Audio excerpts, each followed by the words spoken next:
Good afternoon, everybody. I have with me today the Administrator of FEMA, Deanne Criswell. We also have the dual status Commander of Title 10, Brigadier General Charles Morrison. We have the Commander of U.S. NORTHCO, General Greg Guillot. We also have our Secretary of Department of Public Safety, Eddie Buffalo, our Secretary of Department of Military and Veterans Affairs, Gregory Martin. We also have our Secretary of Department of Public Safety, Eddie Buffalo. I've already recognized you. Our Colonel, Commander of the North Carolina National Guard is with us today, Freddie Johnson. And we also have our Acting Assistant Secretary of Defense, Rebecca Zimmerman, here. There is progress in Western North Carolina toward recovery.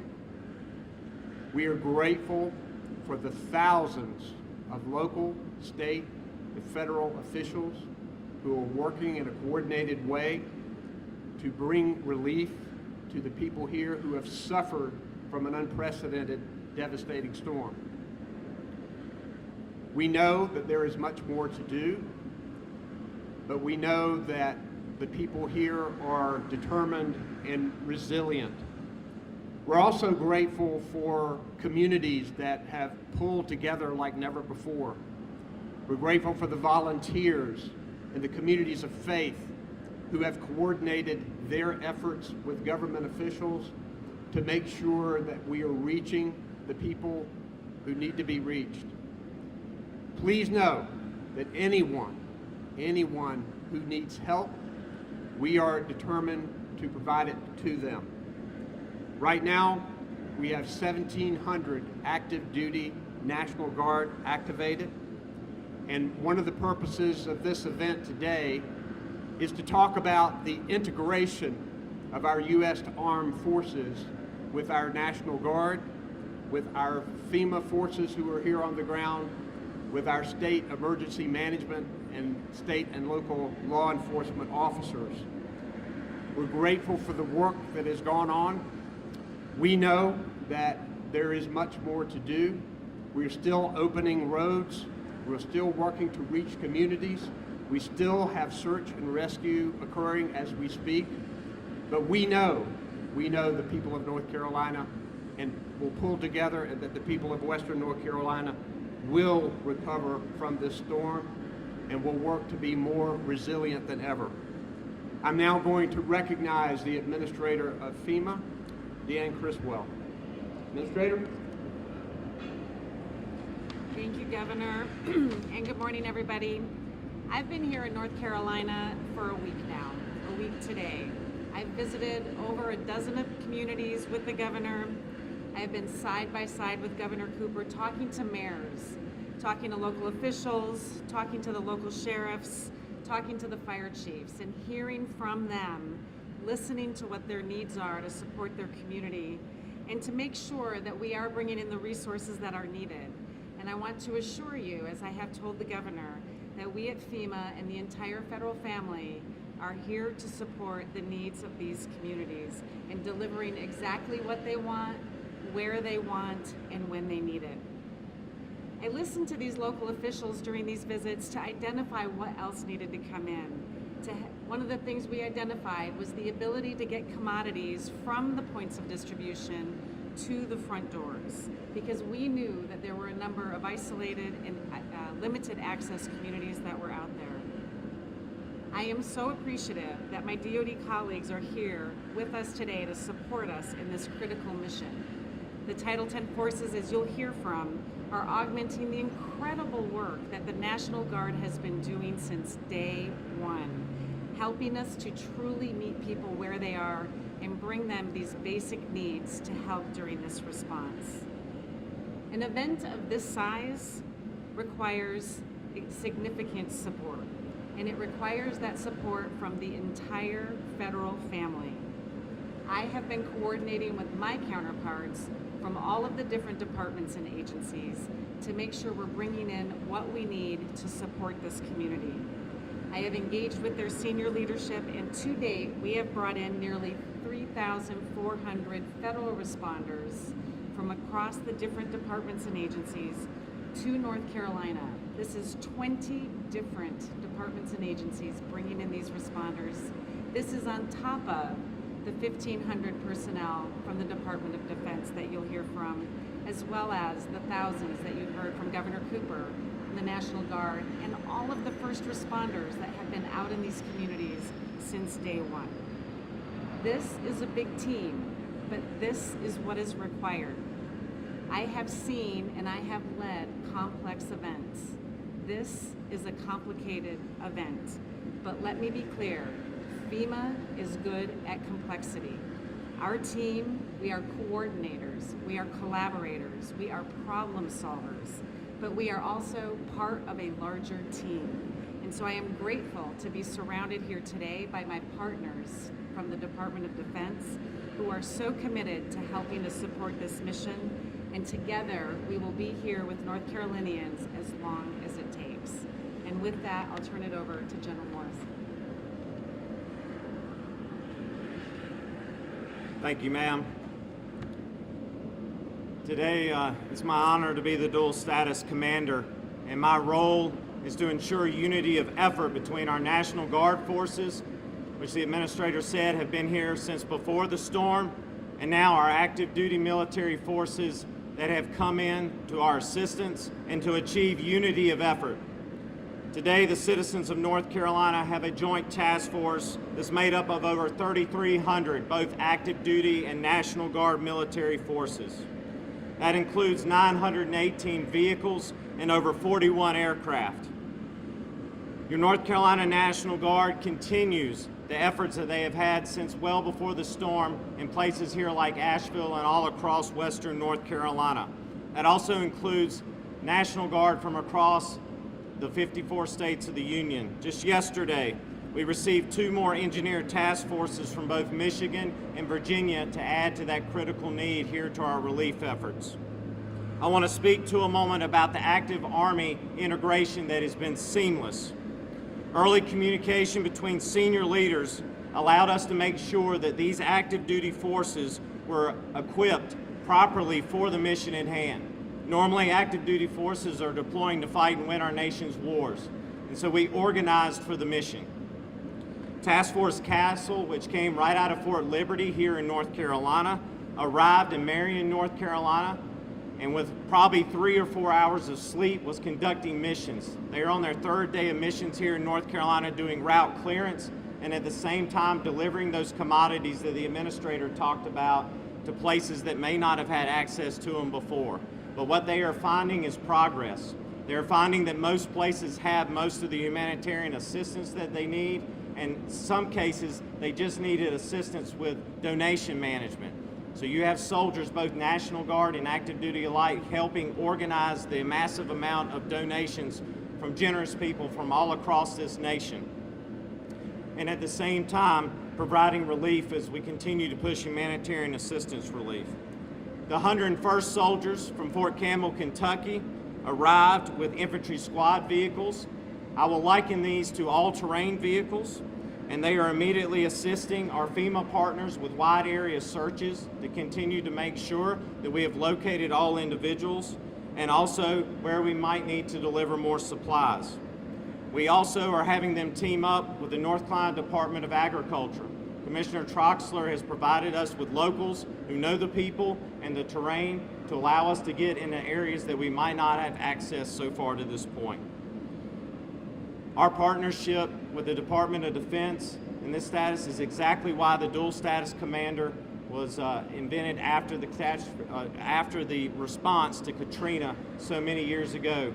It allows us to seamlessly integrate all components of the military, both National Guard and active, to achieve that unity of effort in our response to relieve the suffering of our fellow citizens here in Western North Carolina. And I'll be followed by the Commander of the United States Northern Command. Sir?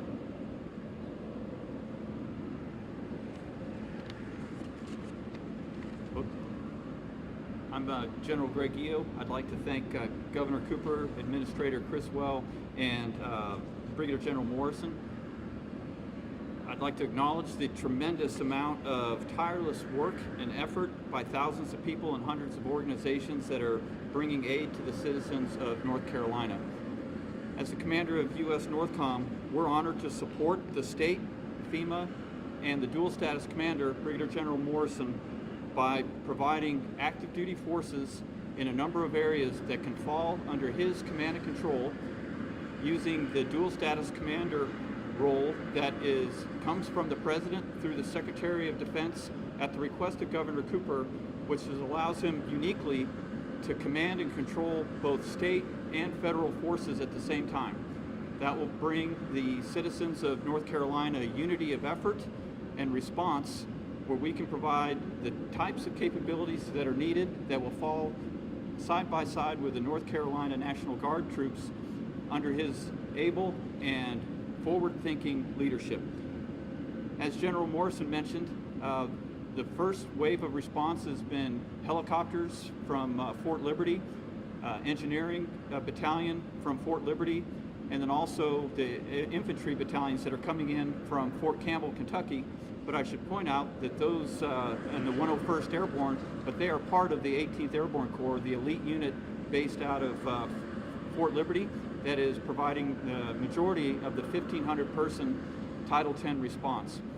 Additionally, we have some Navy helicopters that are working directly for Administrator Criswell and FEMA, and then we have some very capable search and rescue aircraft that are across the border in Tennessee at McGee Tyson Air National Guard Base that are flying 10-hour sorties a day throughout western North Carolina, providing search and rescue, medevac, and landing to provide basic medical care and wellness checks throughout the region.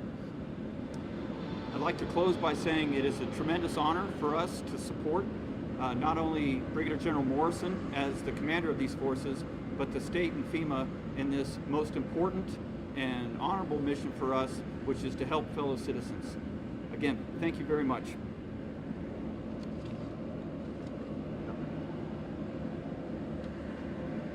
Okay, we'll be glad to take your questions. You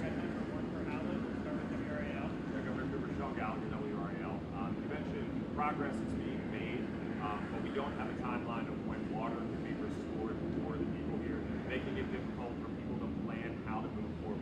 What's your expectation for having water restored in Western North Carolina? Well, that's going to be a community by community event because we had more than 50 water systems throughout Western North Carolina that were impaired or destroyed. Many of them are coming back when the power comes back.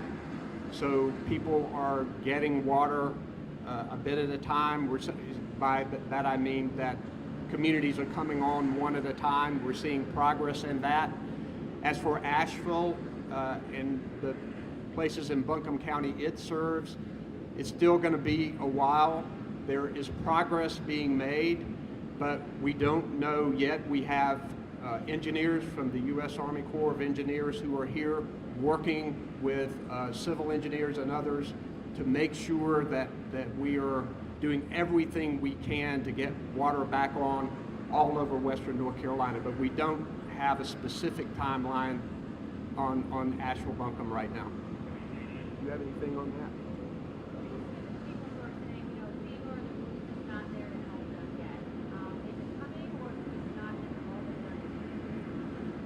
People who are saying that are misinformed or intentionally providing misinformation. We have thousands of local, state, and federal officials who are working in North Carolina and who are making sure that people have what they need. There are some very isolated communities that they're doing airdrops and working to find temporary ways to get to them. But if you knew what was happening on the ground, you would see that there is a coordinated effort to help people. Already, FEMA has, I think, more than 104,000 people who have registered for assistance. More than $31 million has been distributed.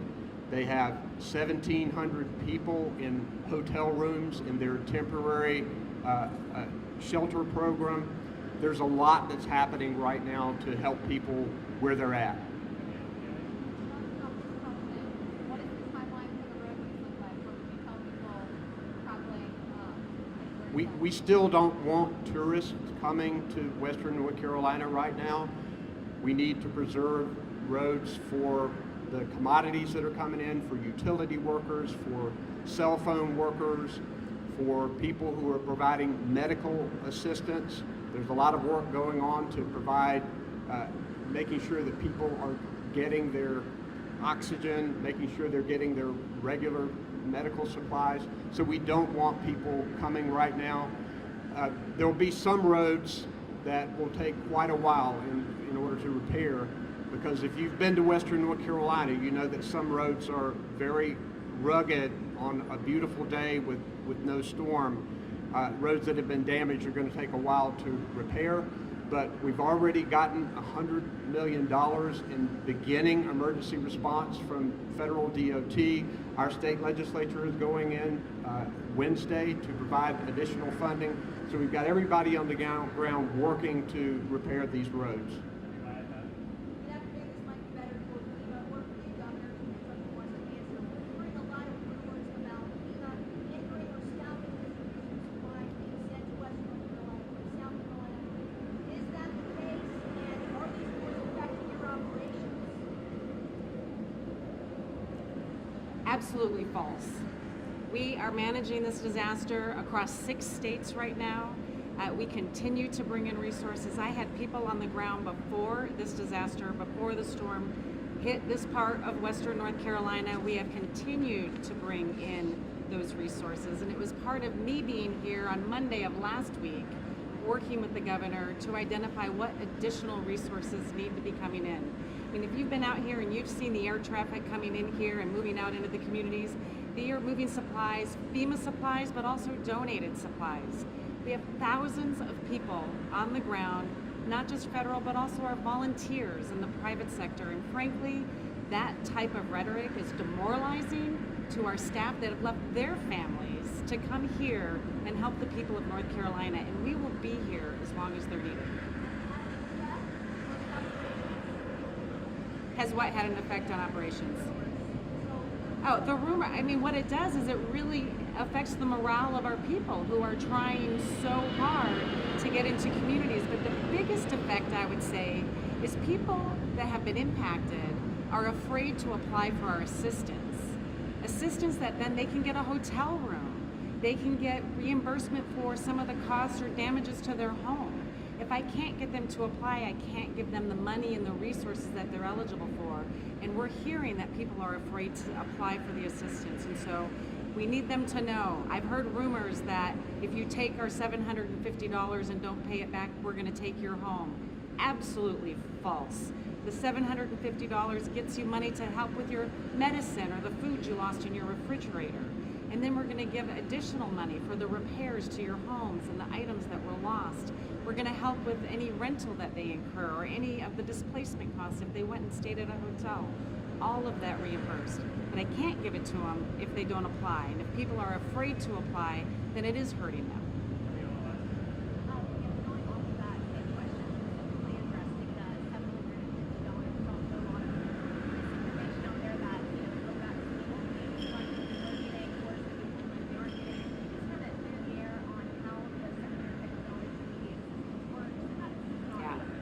Yeah, I really appreciate that question. So we know people have immediate needs right after these storms. And so what we want to do is just push a little bit of money out into the community to help them, again, purchase their medicine. When I went into Walmart the other day and I saw people going in to buy supplies, that's what that money's for. So they can go replace the food, clothing that they lost, and they can just have those first few days of support. But we give additional assistance. We will be able to help them with any costs they incurred if they're renting a place, if they went to a hotel. We will also be able to give them funding and resources, financial resources for repairs to their home. And we will work with them for long-term support if they're going to be out of their home for a long period of time because the damages are so extensive. That's just that initial infusion, which really helps people in those first few days, so needed. And it's actually a new program that we just started, and we didn't have this before. the rest of the funding will continue to come, but again, I need people to apply for that so we can get them the resources they need. Yeah, so I have a question. Are there people still unaccounted for at this point? And if so, how many and what areas? So that number is rapidly dwindling as federal and state officials are working to check on reports that have been given to the central place regarding people who may be missing or people they hadn't been able to get in contact with. We know a lot of reunifications have occurred that have not been reported back. We know that a lot of people have finally gotten cell phone service and talked to the people who made the report that hasn't gotten back to us. We should have a good number on that, maybe by the end of the day or tomorrow. The administrator and I were just talking about that, and we'll try to get that number out publicly because I know a lot of people are interested in it, and they should be, because we are checking on every report that we get.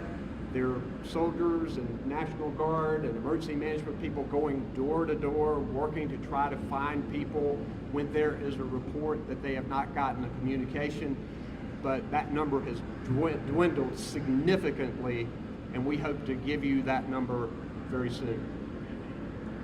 Tips from Governor Cooper or any DOT staff, just any updates that you can provide on accessing the roads leading to reservoirs near Black Mountain or Swananoa, and what particular challenges you're facing in terms of clearing those roads and providing access to those reservoirs. I don't have specific information with me on that, and I don't think I have a transportation secretary with me. We will get you that information, Jordan, if you can make sure that we find that out. We've got a little over 500 roads that we are working to clear, and those kinds of roads are prioritized to make sure that we're getting utility crews in, repair crews in, making sure that we can get commodities to people who haven't been reached.